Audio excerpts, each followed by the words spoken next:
Hello, thank you for joining me for a chat today. Welcome to Whispers from the Phylactery.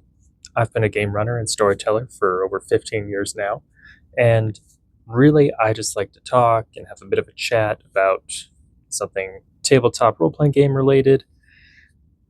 Today I'm looking at world building. So, for some people, world building is one of the greatest joys of tabletop gaming. The ability to make your own setting, your own places, your own characters. And it's also, for me, one of the easiest ways to never actually start a game. Either I see other people, they get hung up on it, or they start writing and they keep writing forever. There is a flash of inspiration, and then you sit down with a notebook or a computer or map making software. I mean, there's a ton of them online. And you just have the spark. You are naming continents, you're outlining dynasties, you're creating whole pantheons and ancient wars and the third age of the something somethings. And then weeks later, months later, in some cases years later, you still haven't gathered your players. You haven't started playing the game that you have this inspiration for. So really, what I'm wanting to talk about today is a deceptively simple question, and one that you're obviously curious about because you clicked on the video. And that is, how much world building is enough before you start? So, what I want to look at first is why we overbuild things, because that gives us the foundation, right? World building can feel productive, it can feel safe, it can feel controlled. You can perfect your world without risk. There's no risk of awkward pauses, as I'm doing frequently in this video. There's no unexpected deviations from player choices. No plan survives the barbarian. There's no questions that you didn't anticipate as you're writing. You are the god of this world, this floating spark of creativity in the sea of our hobby. And at least for me, and what when I talk to people, there's an underwriting fear beneath everything. It's the nagging current of thought that haunts us and just picks at us and makes us that we can't really finish our world building to the point that we're ready. What if my world feels thin? It's not good enough. What if the players ask something that I haven't thought of? I don't have the answer. That one in particular stumps me a lot, and that's okay. And that's something I had to remind myself is that it's okay. It's not required for the game runner, the storyteller, the game master to always have the answers immediately. But that expectation for the game runner to have those answers just leads us to writing more and more and more. We have to map out the political systems. We need to map out the intrigue, who's doing what, who affects who on a nightly basis. Sorry, I delved off into vampire there for a second in my brain. But it's important to remember that a world doesn't feel ready because it's arbitrarily what we would define as complete in our minds once we're satisfied. I think it really feels most real when it reacts and it takes note of the player's actions and their impact. NPCs that remember how you've treated them, groups that are impacted and might love or hate the party, regions that change with the results of actions. If you fail to stop the goblin hordes amassing, there's going to be widespread pillaging and war and issues. If you did stop them, what did you sacrifice that is no longer there? Or maybe you got a clean sweep and everything turned out okay, in which case the countryside is happy, people are happy. Great, that's the ramifications of that. Really, I think that it should be alive instead of that's what makes it feel real. And onto the actual meat of the video. Now that we have that foundation of what amount of world building you actually need to begin, the main reason you clicked here. In my opinion, before your first session, you really only need three things. And these are the same things that I involve in a campaign pitch to players. And that is one, you have a starting situation. Something is happening right now in this world, and the players are near it. Number two, a sense of tone.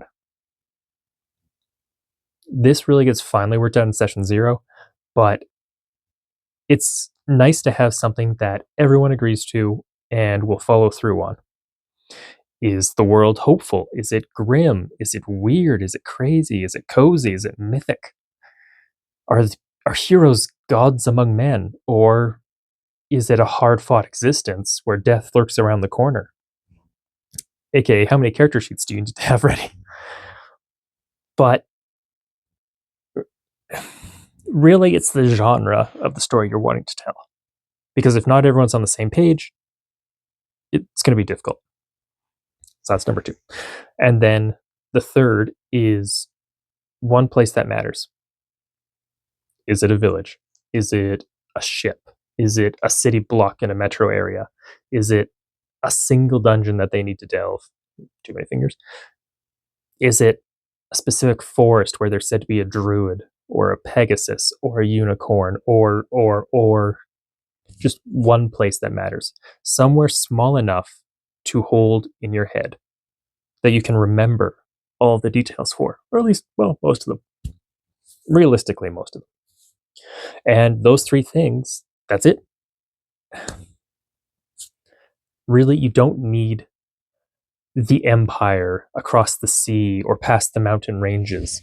You don't need a pantheon fully mapped out.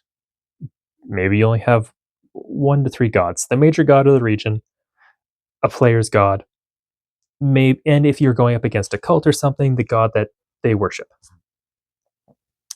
You don't need 1,000 years of history in this world. It will come up if it comes up, which is part of the next part, but it's not something you need to have. The players don't know it.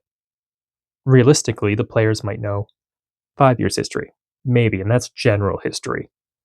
I'm talking like you're in the village of Einhold. It was founded some years ago as a logging community. They've had issues with the forest folk. Ta-da! So, yeah, you need a place, a problem, and tone. And like I said before, that's what I pitch. My campaign pitches are typically 2 to 3 sentences, and I usually have a couple ready. I just put them all in front of my player group and say, "What do you want to explore? These are the worlds I have ideas for. Let's explore it." So coming up, I'm going to talk about how I feel about world building as a living process, the sort of the dangers of front loading your world building, doing too much at the beginning, and just a practical tip that I try and remember for my own world building. But before I get to that, quick interlude.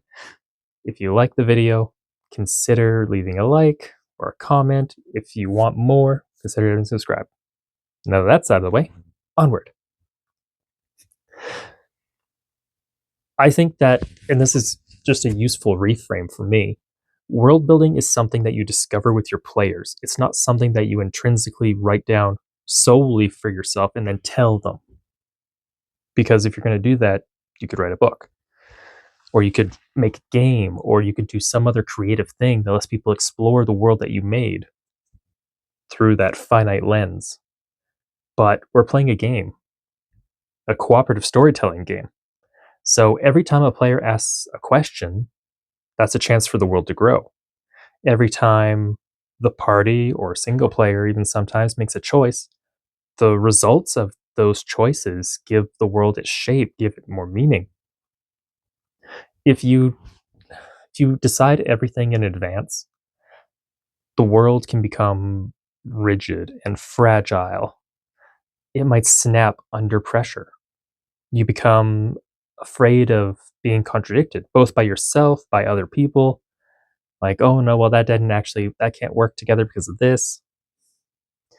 Players start asking questions, and it can leave you stumbling or checking your notes, trying to remember a fragment of lore that, let's be real, you wrote far later at night than you should have been up. Yes, I see you. But by leaving these spaces, these gaps in the story where you only really know enough to start, the world stays flexible and it grows.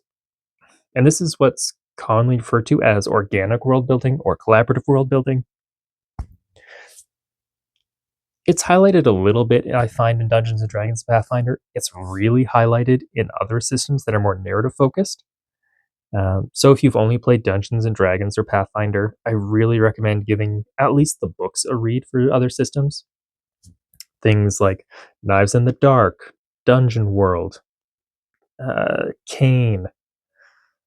There's a whole smorgasbord of indie RPGs out there. So, sort of just following up on the previous vein there, where the world can be too rigid, it can be inflexible, it can break under stress.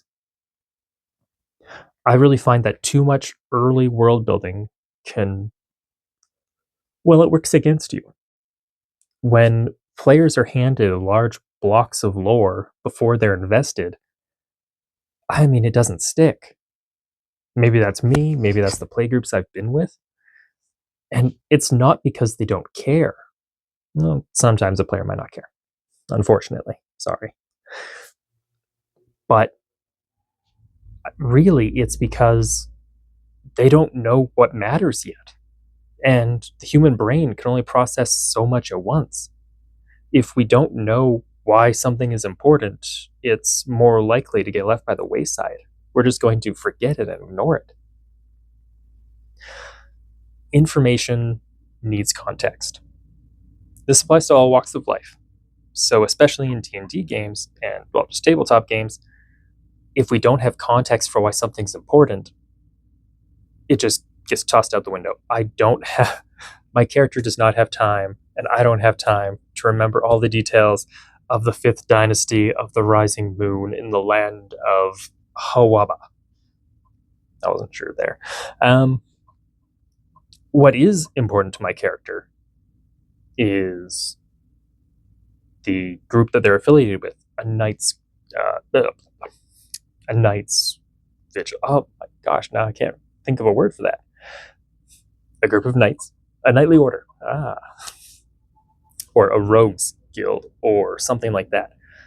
Their goal, their god, how they feel about other NPCs, that's what's important information. So yes, if your character is, say, a wizard or someone studying the ancient history of the world to learn their lost spellcasting, that stuff is important to the character. That will stick, whereas other pieces won't stick for that character. And coming back to the main point of this, if we put too much in there, too much front loading, too much world building ahead of time, we're just bombarding our players. We've seen it in adventure paths and published modules. The wall of text this big, sorry, that's a page, that you read off to the players. They give you a blank look and say, who do we kill? Like, that guy's the bad guy? Perfect. It's like, well, yes, that guy is the bad guy. Go kill the bad guy. Do you remember why you're here? What are we doing here? So, really just more examples. A god matters when a cleric prays to them, or an enemy calls on their aid, or they're the patron deity of a town because they're going to be important to the story of that town. If you're passing through a hamlet, it doesn't matter who their god is, unless it's important to the story. A war matters when a character has lost someone in it, or it impacts the daily life of the citizenry and the characters as they move through the world. You might not have been in the war itself directly, but it becomes harder to find rooms at the tavern. Prices are more expensive. Players really notice when you impact their gold. If they need to pay twice as much for an inn or for food because the war is devastating the land, maybe they should have taken the job for the Duke to scout out, to provide an edge to his armies. And a city matters when players need something from it. This sort of example is really, you are in a coastal province of a larger territory. A number of small villages dot the countryside, they produce the resources. Then there are three larger metropolitan cities that sit on the coast. That's really all the players need. If they ask the names, you might have the names ready. That's something that you could have. But otherwise, you make up the name on the spot. You make up what they're good for. And it only really matters. You need more details when the players decide we need a higher level of spellcasting or of equipment manufacturing or something. And they ask you which city would have this, and then you plot out more of that city. Who leads the city? What are the major factions? Are there any conflicts between guilds? Because urban adventures can be fun, but if the players aren't really interested in that, then you ignore that. Sorry, I got lost in my own example. If you front load everything and you do a lot of world building, you're risking turning your world into a museum instead of a place that people live in. You're just expositing all of the information about this thing that you've created. And if that's your passion, if world building is a burning fire inside of you, it makes you happy, do it. I don't want anything in this video to say like it's bad to world build. Don't do it at all. If that's your thing, fantastic. I just think it might be better served as a book or a game, something that people can sit down and experience. That way they can get everything of the story that you want to tell.